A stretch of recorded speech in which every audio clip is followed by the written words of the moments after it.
जमीन पर पता नहीं वो है या नहीं है, छात्रों को क्या इसके बारे में मालूम है नहीं मालूम है।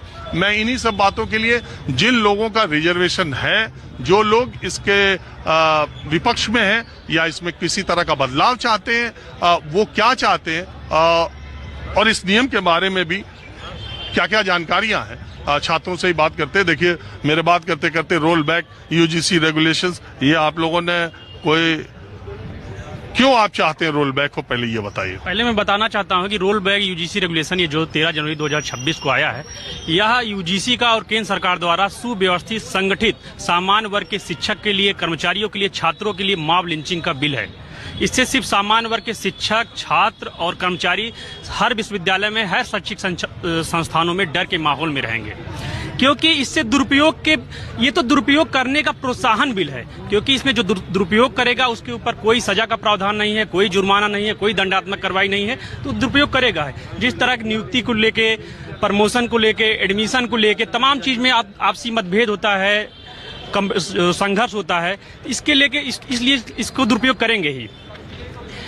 यह बिल जैसे SC/ST एक्ट आता है, SC/ST एक्ट में NCRB का डाटा है, 2022 का डाटा है कि 32% सिर्फ केस जो है, जो दोष सिद्ध होते हैं, जो सत्य पाए जाते हैं, बाकी 67% वो मामला अदालत में भी गया और कहा कि इसी तरह ये भी केस इसी तरह है ये भी।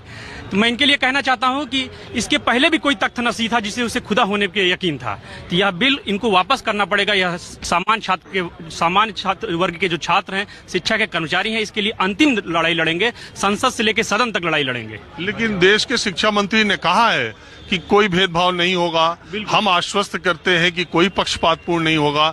देखिए, जो लोग इस बिल के समर्थन में या ये बिल पूरी जो तैयारी के साथ आया है, मैं इस बिल में जो प्रावधान है सिर्फ वही बात कह रहा हूं, और ये बिल मैं गलत शब्द का प्रयोग किया, रेगुलेशन, नियम, बिल तो संसद में जो पेश होता है उसके लिए कहते हैं, मुंह से कई बार निकल जाता है मेरे बाद, तो वो तथ्यात्मक रूप से बिल कहना, यूजीसी बिल कहना गलत है। मैं अपनी बात को वापस लेता हूं।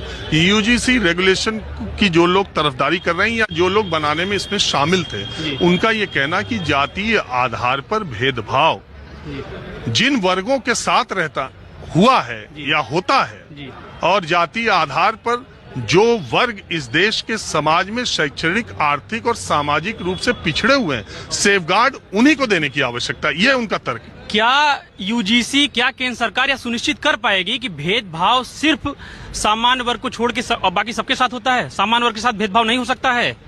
SC/ST में ही विष्णु तिवारी का केस, जो 20 साल जेल काट के आए हैं, उसके बाद वो दोषमुक्त पाए जाते हैं, उनका 2 भाई खत्म हो जाता है, उनके घर खत्म हो जाता है, उनके पिताजी खत्म हो जाते हैं, उनका 20 साल कौन वापस करेगा? इसी तरह इस बिल का दुरुपयोग होगा, इस रेगुलेशन का दुरुपयोग होगा।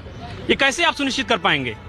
ये तो सिर्फ जाति संघर्ष का, जाति अखाड़ा बनाने के लिए विश्वविद्यालयों का एक बिल लाया गया है, एक रेगुलेशन लाया गया है, जिससे विश्वविद्यालय, शैक्षिक संस्थान सिर्फ जाति संघर्ष का अखाड़ा बन के रह जाएगा।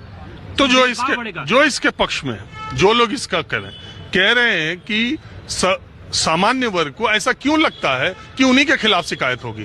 SC OBC के खिलाफ भी तो शिकायत कर सकता है। महिलाओं को भी अधिकार दिया गया है। महिलाएं, कोई जरूरी तो नहीं है कि OBC SC/ST ही हो, वो सामान्य वर्ग की हो सकती है, वो भी किसी के खिलाफ, दिव्यांगजन SC/ST OBC का हो, ये तो कंफर्म